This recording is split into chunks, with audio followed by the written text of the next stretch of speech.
জানি এই ফলটা অনেকেই পছন্দ করে না, সেরকম আমার মামও পছন্দ করে না। তো আমিও ধরে নিয়েছি যে এবার আমি মামকে খাইয়েই ছাড়বো ফলটা।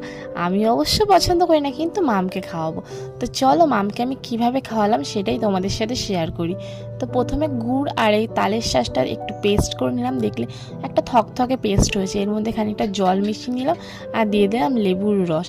লেবুর দানাটা পড়েছে, ওটা একটু ফেলে নিই, দাঁড়াও। লেবুর দানাটা ফেলে নিয়ে এর মধ্যে দিয়ে দিলাম 1 চিমটি লবণ, দিয়ে বেশ ঝাঁকানাকা করে নিলাম যাতে পুরোটা বেশ সুন্দর করে মিশে যায়। আর জিনিসটা এরকম থকথকেই হবে, বেশি পাতলা আমি করিনি।